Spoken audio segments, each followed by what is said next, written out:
si pelear o complementar.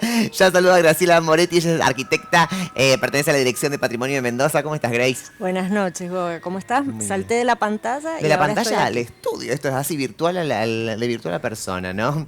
Esto es así porque Luisito no nos dejaba comunicar, ¿no? Yo creo que no quería, ¿no? Esta cosa del ambiente no nos dejaba comunicar con Grace. Grace, que tiene mucha información. Mostrá los papeles. Trajo He traído papeles. papeles, Trajo papeles. documentos, Documentos. escrituras. Mostrá la cámara, mostrá la cámara. Mira, la 4 es tuya, mostrá la 4. Mostrá la 4 acá, la 4, ahí está, perfecto. 4 acá. Enfrente tuyo. ¿Por qué? Y escrituras también. ¡Ay! Escrituras en el celular. Trajo papeles. Mové los papeles, para que la gente vea que es mucho papel, mucha cosa, mucha información, porque ella trae el dato preciso. Estamos reviviendo la historia de Mendoza. Estamos reviviendo la historia de Mendoza acá en el programa, porque Stoppel fue uno de los personajes más importantes que tuvo nuestra provincia. ¿Por qué?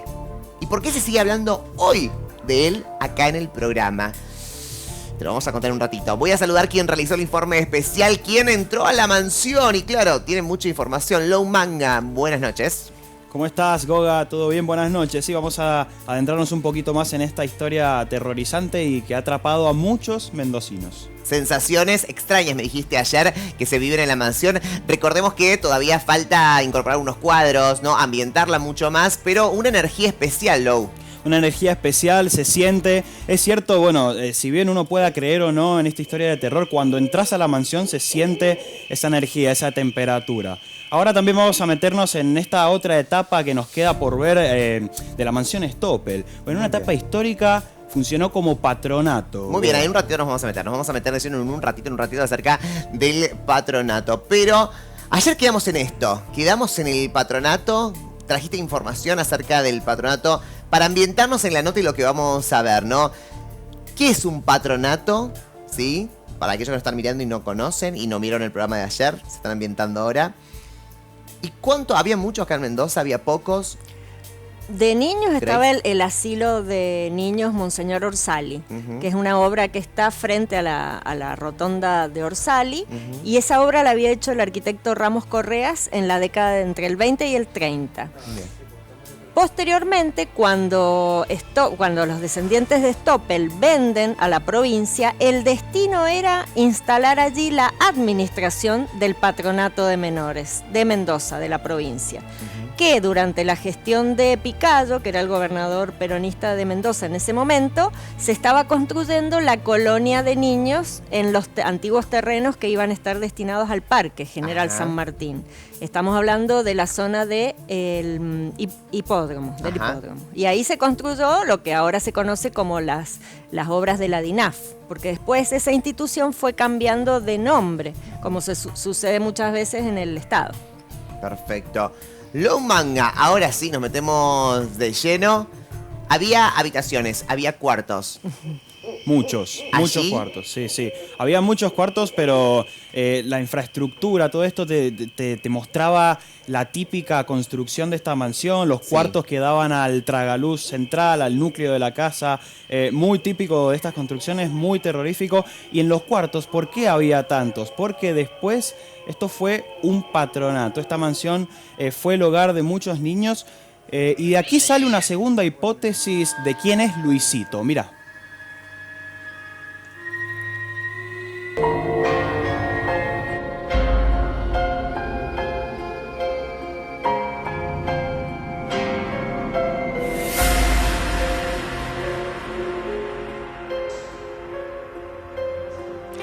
Este patronato fue habitado por un montón de niños y una de las hipótesis radica en que Luisito era uno de los niños que vivía en este patronato, que falleció acá y que su alma quedó encerrada.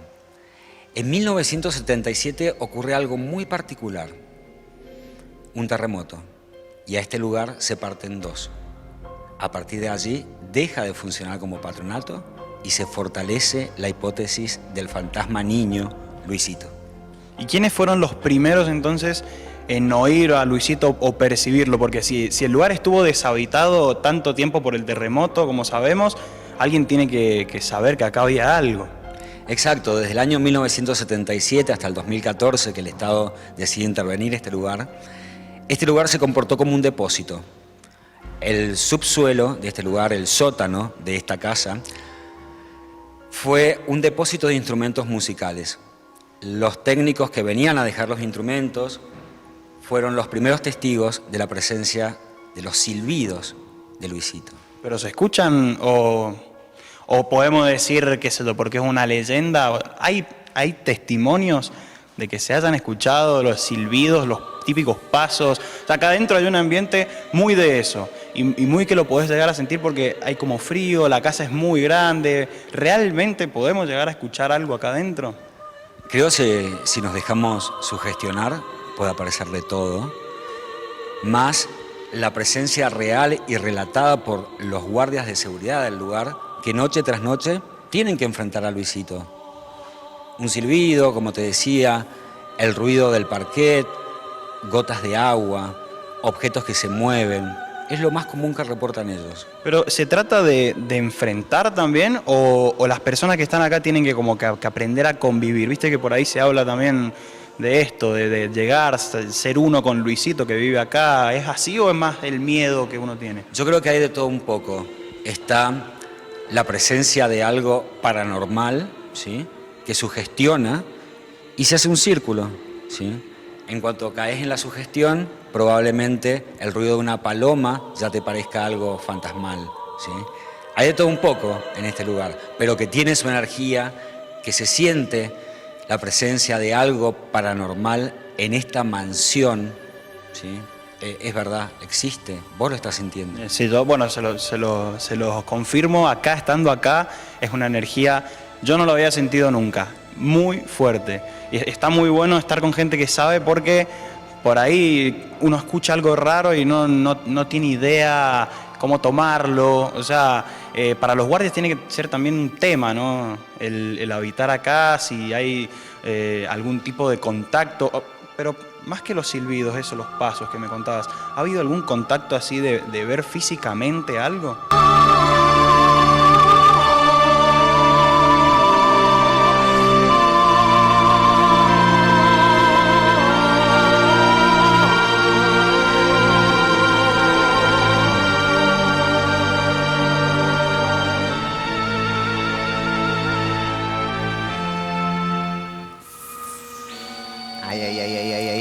La tercera parte de nuestro informe especial. Bueno, quedan muchas intrigas. Hay 2 partes más, ¿no? Por eso las cortamos ahí para que no ampliemos más. No ampliemos más, gracias. La verdad es que te pone nervioso estos temas. Te pone nervioso y uno se queda casi sin palabras. Porque, bueno, lo lindo es que, bueno, existen acá en Mendoza y estamos hablando de nuestros patrimonios, ¿no?, culturales, y eso es lo más importante. Pero bueno, suceden cosas interesantes. Pero nos metemos de lleno a los patronatos, Grace. ¿No? ¿Trajiste Bien. información de qué? Cuando hablábamos del expediente sucesorio de la venta de la Sí. propiedad, y hay una figura clave que es el presbítero Dante Piccone. Dante Piccone era como un intermediario, una especie de figura entre el Ministerio de Salud de aquella época y la Iglesia Católica, que muchas veces se encargaba también de estas cuestiones. Por eso ese primer asilo que habíamos hablado del Monseñor Orsali estaba también organizado o administrado por la Iglesia. En un segundo momento, seguramente Diego a lo mejor después nos amplía, la provincia, el Estado se hace cargo de esos patronatos y por eso deciden la construcción de estas colonias en los terrenos del parque. Pero volvamos a la escritura. Bien, En me la encanta. Trajo escritura información y data sobre dice, esto. ¿Qué dice? y les leo, Sí. participó de la compra de la vivienda, esto ya los hemos interpretado nosotros, el director interventor del patronato de menores, el presbítero Dante Luis Piccone, ya que el destino previsto por las autoridades era el de sede de dicho organismo, no patronato donde vivían los niños, sino las oficinas o la sede gubernamental. La propiedad de 30 habitaciones, como se señalaba la escritura, contaba inicialmente con una superficie de 3.427 metros, que era lo que yo les decía Sí. que llegaba a la otra calle. Sí, Después 30 habitaciones, impresionante. 30 habitaciones, contando las de la servidumbre Ajá. y los espacios de servicio. Bien. Y ahora viene lo importante, ¿qué se quería instalar allí? Dice, en ella se instalarían consultorios médicos y odontológicos. Incluso se llegó a pensar en la construcción de una alcaidía para mujeres y otro para el hogar de la madre menor. Por eso después a lo mejor va cambiando el uso, pero esto es lo que se pensó en 1950. Para que se utilice para la que se mansión en ese utilizara la momento. casa. ¿Y qué pasó? ¿No se utilizó? Bueno, ahora nos dirá Diego qué pasó. Esa es la verdad, eso es lo que Eso es lo que se en los pensaba. papeles, Eso sí. se pensaba. Muchas Sí. veces del pensamiento a la realidad pasan muchas Suceden cosas. muchas cosas. Esta casa iba a ser ahora el museo de Alonso, con la obra de Alonso, y ahora es un museo de obras de arte también de la provincia de Mendoza, no solamente excluyente de Alonso. Por eso muchas veces va cambiando las decisiones que se toman a nivel Pero hasta el gubernamental. momento lo que sabemos es que en 1950 se realizó esta escritura, la que nos estás diciendo, Claro. y que tiene que ver con ciertos proyectos que tenían con la mansión. Pero en Con la 1900 mansión. digo, contextualizándome, en 1950 no sucede nada de esto. ¿Por qué? ¿Qué decide? Aparentemente el mito Sí. ronda acerca de que sí, que ese lugar se usó como patronato de menores, Ujú. que alojaba huérfanos, que servía como un refugio. Lo pintan como más un lugar tenebroso, porque previamente había estado mucho tiempo abandonado o en desuso, y de repente usaron esas instalaciones para alojar niños. Eso es lo que cuenta el mito, no lo que cuenta por ahí la verdad. No, porque Stoppel vivió hasta 1947 en la casa. Entonces fueron 3 años nomás en que no, o a lo mejor la familia lo siguió usando Claro. hasta la venta. No estuvo abandonada tantos años como Claro. se decía. Muere en 1947 17 y la en el 50 venden en el se decreta 50. esto.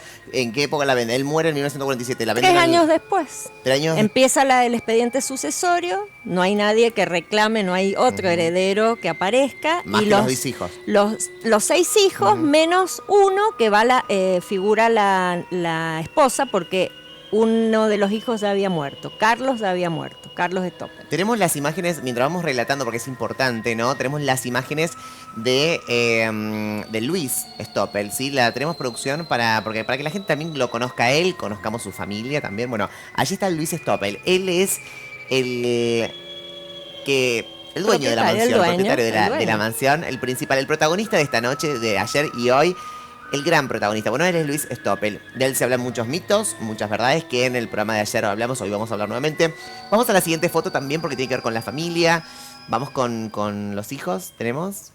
A ver. 2 hijas. Ahí Hay está. 2 hijas. Tenemos las hijas. 2 de las 3 hijas. 2 de las 3 hijas. Muy bien. Parte de este material es del reservorio de la familia Ragazzone, que son una de las ramas de Luis Stoppel, Ajá, muy bien. que nos aportaron Y para que vean un poco la guacería. Fíjense, esas imágenes son de la propia casa. Cómo era el empapelado, cómo era De la casa que esa- habitamos ayer. Sí. Claro, Bien. de la mansión. De la mansión. Muy bien. Y tenemos ahora con los viene una nietos. más. Ajá, una tenemos con un nieto. con un nieto. Con un nieto. Ujú. Recuerden, para esta época la esposa ya había fallecido Total. 3 décadas antes. Perfecto, muy bien. Allí estamos conociendo a Luis Stoppel, que es el dueño de la mansión. Y lo que estamos desarrollando también, más allá de la parte histórica, tiene que ver con la parte de mito, que existe Luisito ahí en la mansión. Muchos guardias lo vieron, pero estamos desarrollando el paso a paso, lo que sucedió con él. Porque bueno, se hablaba que pertenecía al Amazones, ayer lo hablamos, hoy lo Amazones. volvemos a repetir. Pertenecía allí, ¿no? A una de las logias que se había instalado en Mendoza a fines del 19. Que para contextualizar un poco y explicarle a nuestros televidentes, ¿qué grupo era? ¿Qué hacían? Dentro, la masonería en realidad tiene un fin filántropo, en el cual se desarrollan ceremonias, reuniones, en donde siempre lo que se prima es el bien común y charlas para ayudar y contribuir a las personas. Por ejemplo, un dato que a lo mejor no lo dije anoche, fue que muchos de los ingenieros que vinieron a la reconstrucción de Mendoza Sí. después del terremoto Sí. pertenecían a la masonería, eran Ajá. ingenieros nacionales. Y la masonería en Argentina contribuyó también en la reconstrucción de la ciudad de Mendoza con ayuda económica. Estamos hablando de 1861, el año que nació Stoppel. Muy bien. 1861. Mira. Igual que el terremoto. El mismo, claro, el mismo. La masonería siempre ha estado relacionado desde lo popular, desde el conocimiento de la población clase media, baja, como algo vinculado a lo diabólico. Esto es un nexo que conecta muchas historias de Mendoza. Digamos, quizás la gente no entendía de qué se trataba la masonería y lo atribuía a algo tenebroso. Eran individuos que se juntaban en una casa, vestidos muy elegantemente, y celebraban ceremonias de comida, de bebida, y la gente lo miraba y le daba su interpretación a esto.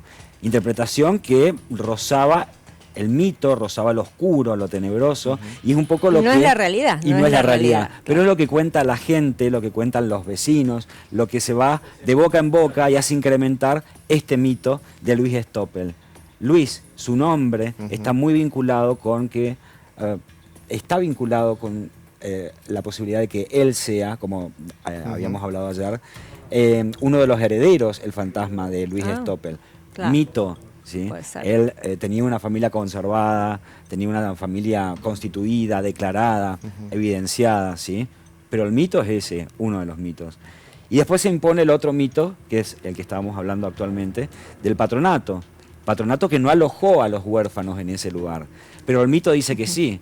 La gente vio movimiento, sintió o vio que había un cartel que decía patronato y lo asoció con que allí vivían niños. O quizás todavía estaba en construcción la colonia que está en el parque y entonces algunos niños Eso te pudieron, decía. eso podría O ser. quizás, eso como podría ser. estamos hablando de 1947, ¿no? Claro. Falleció Luis y hasta 1950, ¿no? Que están las escrituras y un poquito más dijeron, antes que esté así sin habitantes, deshabitada, vamos a darle una función.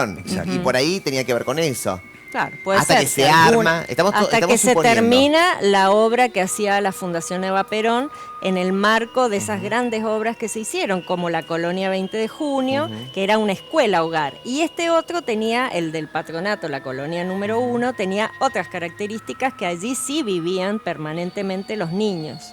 En la colonia que está ahora en donde era la DINAF, en el arranque del Corredor del Oeste. ¿Y quién, Gracie, sabes quién le propone, o son los hijos de Luis, que le propone al gobierno decir, o al Estado decir, bueno, quiero vender la casa? Yo creo que tuvo mucho que ver este presbítero, Picone, quizás ha llegado a la familia y entonces ven que ese uso podía darse y la provincia por eso lo compra con esa función. Con la función de la administración del patronato, no con otra función, porque podría haber puesto un juzgado, un museo. En ese momento estas casas no se utilizaban para esas actividades, sino para estas otras. Pero puso algo tan controversial como es un patronato, ¿sí? Un lugar en donde los menores son abandonados, donde hay situación de pena, donde hay situación de tristeza. Esa es la imagen popular, quizás, de un patronato de menores. Si hablamos cuando hablamos de patronato, si hablamos en esa época, estamos hablando 1950, más o menos acá en Mendoza. ¿Hablamos de qué, Grace? Un hogar para niños huérfanos. Un hogar que estaba bien visto por la sociedad, un hogar que estaba mal visto por la sociedad. No, era una necesidad del momento, niños que estaban abandonados, que no tenían familia, y era el Estado el que se hacía cargo de la Pero lo que me refiero, mantención. para ir un poco más profundo, mi pregunta tenía que ver con si en el lugar pasaban o sucedían cosas, por ejemplo, maltrato a los chicos o algo, o era normal en ese momento o natural en 1950 que se los maltrataran a los chicos que pertenecían a un patronato. Yo no tengo antecedentes Bien. de No de se ese hablaba tema, de eso. No, eran No he excluidos encontrado, por la... encontrado alguna denuncia, alguna cosa que uno podría... Eso, no se encontró. Yo no a lo mejor podría haber, pero Bueno, no lo he encontrado. Yo en el libro El terror en Me voy al Mendoza, mito. sí, llevo registrado varios patronatos que funcionaron y creo que uno que está muy relacionado con el maltrato de los niños y es lo que cuenta la gente del lugar, es la colonia 25 de Mayo en San Rafael, que funcionó como un patronato de menores durante la época de la dictadura militar. El mito popular, es que allí se encerraban a los hijos de los padres que desaparecían. Entonces se vincula a ese lugar como un lugar bastante tenebroso, oscuro. Inclusive cuando hicimos la gira paranormal, tuvimos la suerte de que concurriera al patronato uno de los huérfanos que había vivido ahí y se quedó a vivir en la villa. ¿Sí?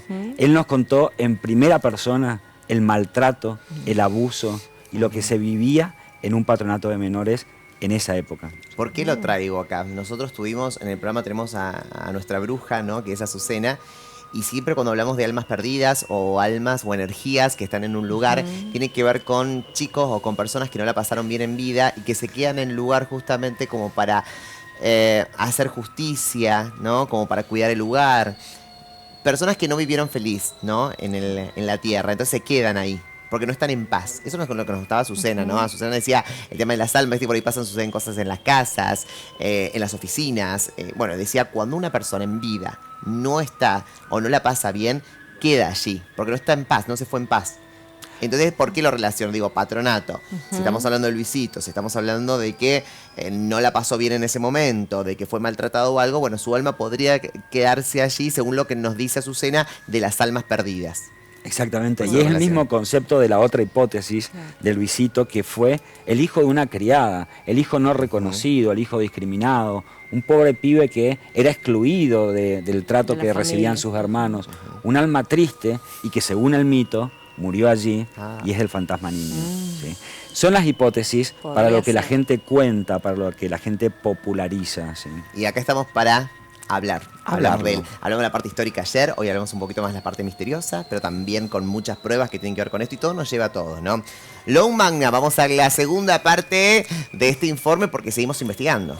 Vamos a la segunda parte, Goga, pero tenemos más mitos y verdades. Seguimos escarbando acá un poco en los mitos y las verdades y vamos a ver un poco del informe. Nos metemos en esta otra parte, mira. Nos vamos a 1912. Una fecha muy particular porque pasaron muchas cosas en la mansión Stoppel.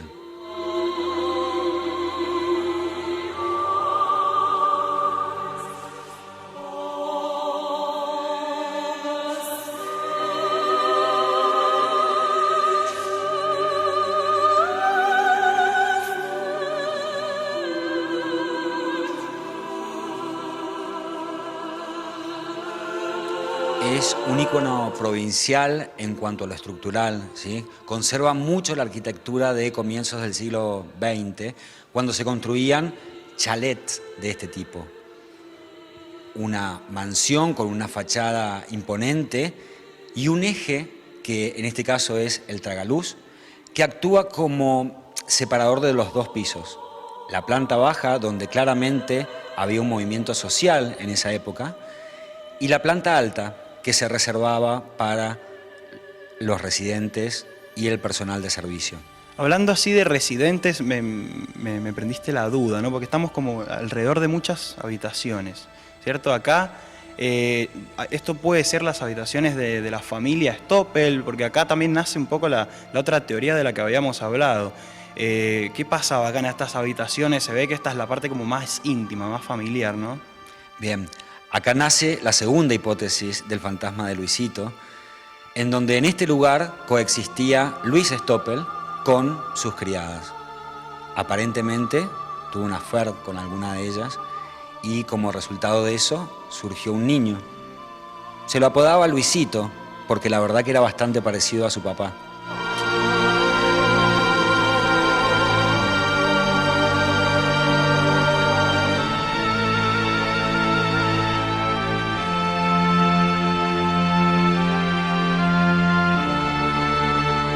Y surgió así esta posible hipótesis del fantasma Luisito, del hijo del dueño de esta mansión, que desde 1912 vive acá. Los testigos, como decíamos, son más contemporáneos, ¿sí? Los relatos acerca de la presencia de Luisito son muchos más contemporáneos que en 1912. Pero quizás pueda haber sido ese el momento en el que nace este fantasma y vincularse de esta manera con el ostentoso dueño de este lugar. Claro, porque se ve una casa muy grande, muy imponente, o sea que uno le da lugar a pensar que esto ha sido de una persona muy adinerada, ¿cierto? O sea, no es por prejuicioso, pero es algo que está muy claro, ¿cierto? ¿Es así? Para 1912 tener una casa de estas características era vivir en Europa, básicamente. Luis era descendiente de alemanes y si bien era chileno, se instaló acá como vicecónsul. Él tramitó bastante lo que fue la construcción del ferrocarril trasandino, ¿sí? Este proyecto de mega ingeniería típico del estallido de la era industrial, en donde lo traen a Luis a este lugar para de alguna manera vincularse con lo que se conocía como nuevos medios de transporte. Luisito era un exitoso empresario que se dedicaba a la construcción de carruajes, pero trabajaba todo el día. Se la pasaba viajando a la montaña, a donde se construía el ferrocarril, a sus fábricas de carruaje.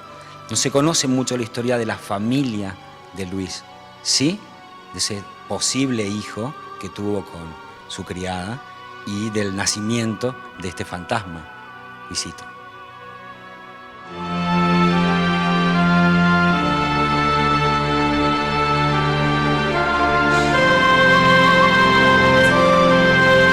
Hay una etapa acá que cuando esto fue un depósito que estuvo inhabitado esos 40 años después del terremoto, hubo usurpaciones, se sabe de alguien que se haya adentrado, que por ahí puede haber gente que se adentra, es aventurera, se mete a estas mansiones abandonadas y dejan estas historias. ¿Se sabe de alguna usurpación, algo por el estilo?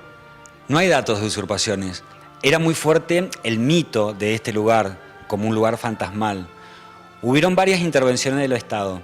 Los obreros que se disponían a remodelar el lugar duraban una semana. Luisito se hacía intenso en esa época, ¿sí? ¿Pero se ha puesto agresivo Luisito como para que se vaya tanta gente que ha trabajado acá? Al extremo de intentar aparecerse en este lugar, al extremo de mover objetos, al extremo de manifestarse a través de sonidos. Sí, la presencia de Luisito en este lugar es fuerte y fue tomando potencia con los años, hasta que se transformó esto en un museo y hay testigos contemporáneos de que Luisito sigue presente y con mucha fuerza en este lugar.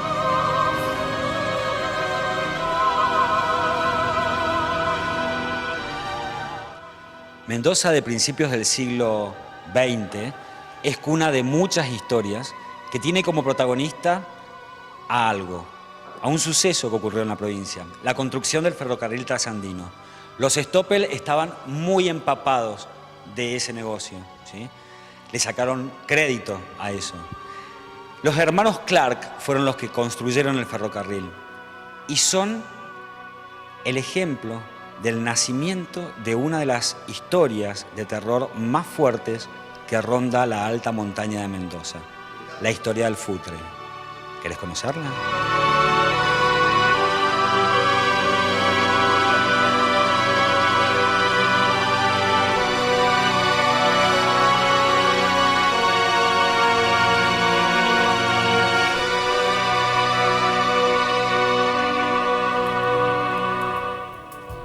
Cómo está todo relacionado, ¿no? Clark, Stoppel, Trasandino, Futre. Bueno, todo muy relacionado. La semana que viene se viene un informe con el tema del Futre. Vamos a ir a todo lo que tiene que ver con Uspallata, con todos estos departamentos, ¿no? Donde, bueno, justamente Trasandino. Bueno, vamos a ir allí. Vamos a recorrer todo. Digo, nos da pie porque la semana que viene vamos a estar allí en el lugar del hecho. Pero hoy vamos a contextualizar a la gente. Y tengo muchas preguntas que iba anotando mientras estaba haciendo un informe. Primero, una mansión que estamos hablando, Grace, que no fue habitada. Lo que dijo Lowe en el informe. Digo, no fue habitada después de la muerte. ¿Por qué? Porque había gente de seguridad siempre, no hubo usurpación. No fue usurpada, perdón. Claro, no fue usurpada, usurpada. porque siempre había gente de seguridad del gobierno de Mendoza que protegía. De hecho, Siempre. yo cuando estudiaba arquitectura, Sí. íbamos siempre con nuestras profesoras, nos llevaban a relevar. Nosotros vamos a relevar, sacar fotos y demás. Siempre había un guardia. Teníamos que ir con un permiso y nos permitían entrar. Nos encontrábamos como un lugar con depósitos, con cunitas, con material. Eso sí, pero porque se usaba como depósito de la DINAF. No porque hubiera ahí estado el patronato propiamente dicho. Ay, decir que no estuvo vivo Luis, si no sabes que se ofendería. Mirá, tanta plata con tanta mansión y Yo que he esté ido como muchas depósito. veces, nunca me lo he encontrado a Luis. ¿A quién? A Luis. No. No. Nunca te encontraste con ese Pero sí espectro. tengo comentarios que Sí. son verídicos. Sí. Cuando se estaba haciendo la obra, ahora para el Museo Carlos Sí. Alonso, muchos de los guardias de seguridad no querían permanecer adentro en horas de la noche. Por lo tanto, si ustedes pasaban, yo he pasado por Emilio Civit y veía a los guardias sentaditos en el hall de entrada. Ah. Y había mucho recambio de guardia, o sea que la empresa de seguridad tenía problemas porque la gente a veces quería cambio de destino. Las empresas generalmente llevan algunos Sí. al museo, otros a la Escuela Mitre, donde es la Dirección de Patrimonio, pero había mucho recambio de personal. Grace, una pregunta. Sí. Desde que vos vas, que decís que vas a... cuando ibas a estudiar arquitectura, ¿ahí ya existía el mito del fantasma? No, ¿O es yo más todavía reciente? el fantasma empiezo a conocer sobre él hará unos 10 años más o menos. Ah, excelente. Sí. Bien, esto vamos a relacionar con el tema de los guardias. Bueno, has escuchado mucho, Diego, muchos guardias que se fueron como Sí. muy, pero muy asustados por lo que sucedía allí. La verdad es que no permanecía mucha gente mucho tiempo. No, y eso fue la responsabilidad de sostener el mito en el tiempo y que salga a la luz ahora, ¿sí? Mucha gente durante el tiempo que estuvo abandonado y funcionó como depósito sabía lo que sucedía, pero no lo comentaba o lo comentaba con un grupo como selecto. Cuando se inaugura como museo, cuando se abren nuevamente las puertas, cuando se tiene alguien que hacer cargo de la custodia de ese lugar, empieza ahí a abrirse al barrio, digamos, el Claro. lugar, a la gente, y entonces empieza a incrementarse lo que estos guardias de seguridad o personal de maestranza habían vivido décadas anteriores, ¿sí? Un fantasma, Sí. al que apodaron Luisito. Y Es- quizás vos sabías algo, perdón por la No, no, no. interrupción, No, no, de no. una Que te rompa. vecina del edificio. ¿Viste? Cuando mostrabas la foto Sí. y hay un edificio al lado Sí. y hay una persona, una chica que trabajaba ahí, que vivía ahí, que comentaba que en la noche se le movían los papeles o había ese tipo de problemas. Eso lo he leído en un blog, no es científico tampoco. La onda Ah. expansiva que Sí. tiene Luisito desde tomando como eje a la mansión Stoppel. ¿sí? Exacto. La verdad es que todo empezamos, primero, históricamente es muy rico saber de la mansión y saber de Luis Stoppel, como siempre digo, referente acá en Mendoza, hombre poderoso, pero también, digo, ya llevamos 90 programas, ¿no? Acá en No Culpes. Y todos los jueves y viernes hablamos de la parte misteriosa, de Mendoza, pero también con la parte cultural. Y no es casualidad de que los personajes más importantes de acá en Mendoza pasan cosas a hoy en día, ¿no? Que dejaron algo, a lo que me refiero. Cada vez me sorprendo más, porque cuando vamos a visitar un museo, vamos a visitar un lugar histórico que tiene que ver con años que está en nuestra provincia, siempre algo pasa. Y en este caso hay mucha gente que en los alrededores, los guardias, la gente que se fue, los vecinos, que dicen, se siente algo, se siente una energía. Por eso acá en No Culpes estamos investigando de qué se trata. Seguramente se habla y estamos hablando de un espíritu, pero un espíritu que no se quiere ir. Entonces estamos indagando de quién puede ser. La teoría que más cercana tenemos tiene que ver con el hijo, el supuesto hijo, ¿no? De Stoppel con una criada. Sí, sí, esa es por ahí la teoría más fuerte, independientemente de que él se casó, tuvo su familia, Ujú. pero bueno, puede haber sucedido esto en este marco histórico, ¿sí? Que le da Grace. Y la otra hipótesis habla de un patronato que quizás no existió como tal y esa como que derrumba, es una hipótesis que podemos dejarla como derrumbada. Bien. Para concentrarnos en este ícono que fue Stoppel y cómo se vinculó contemporáneamente en ese momento, ¿no? Con otros grandes íconos de la cultura mendocina, como vos lo decías. Bien. Mitos. Cómo estos mitos fueron creciendo y se fueron interrelacionando. Con la llegada del trasandino Grace, Stoppel no les fue muy bien. O si vos ayer nos No, dijiste que... yo decía que con la llegada del tranvía, Del tranvía, en perdón. 1912, Ujú. porque como él tenía los carruajes, entonces se dejan de usar los carruajes como transporte urbano y comienza a la gente a trasladarse en el tranvía. Y ahí Lo empecé- que él hace, Sí. que también eso sí yo lo encontré en la biografía, Sí. es que él pone varios de los carruajes a disposición del ferrocarril trasandino, pero para completar los tramos que todavía no se habían inaugurado.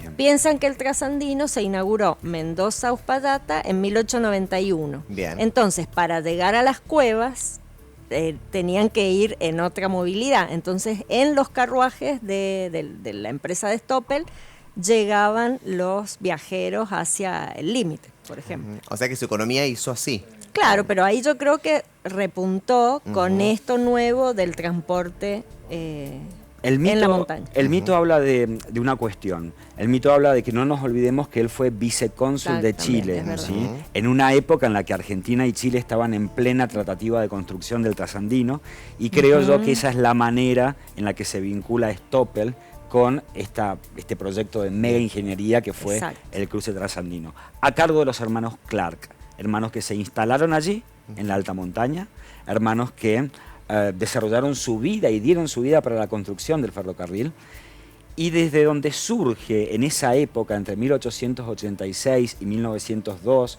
cuando pueden haber estado relacionados los hermanos Clark con Stoppel, hasta ahí, surge hasta ahí, te congelo. Low, porque, bueno, metemos de lleno al futre. Al futre. Bueno, Mendoza está llena, viste, de leyendas urbanas, de mitos, de un montón de cosas. Y lo interesante es cuando se empiezan a entrelazar, cuando se empiezan a cruzar entre sí. ¿Qué tiene que ver el futre con la mansión Stoppel? Veámoslo acá en este informe.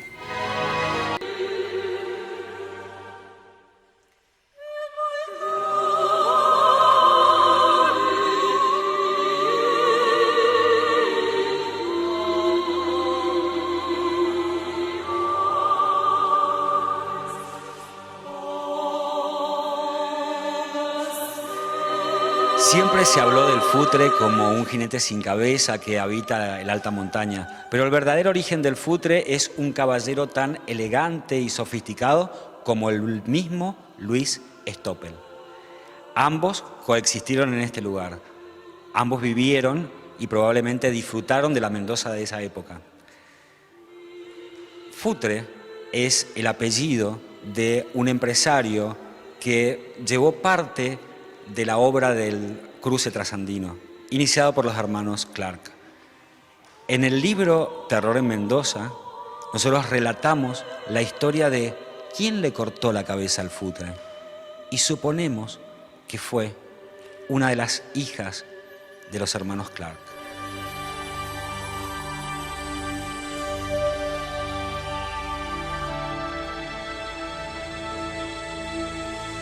Un poquito más. No me lo cortés acá. No, se terminó el informe. No.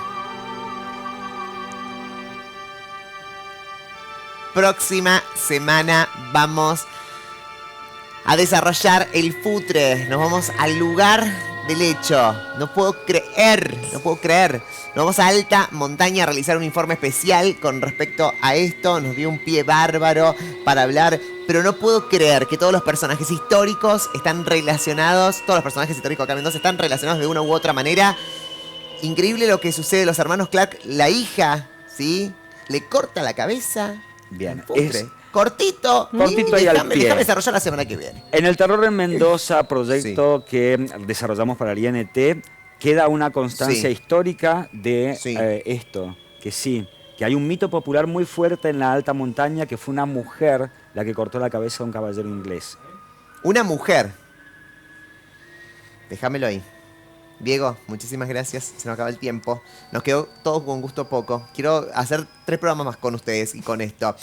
Grace, muchísimas gracias. Gracias por la invitación. No, quiero la próxima vez también acá. Te quiero acá, sentada. Del trasandino tenemos mucho trabajo realizado. Te llevo. Y por realizar. Te llevo el fin de semana. ¿Te llevamos, Grace? ¿Te venís con todo el equipo de producción? Este fin de semana no. Ay, no puede.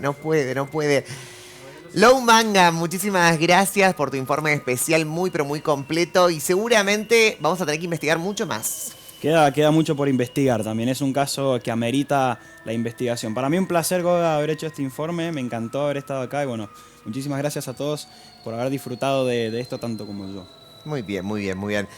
A vos te digo, nos despedimos. Nos encontramos mañana sábado con Replay Music. Low Manga, Pedro Fara van a estar allí en la conducción a las 13 horas. El domingo, especial Replay. Y ya la semana que viene, cortame la música, Ale, porque a vos te digo, no te puedes perder el informe especial que vamos a armar en alta montaña con todo el equipo de producción. Se viene la historia del futre y muchos más. Chao.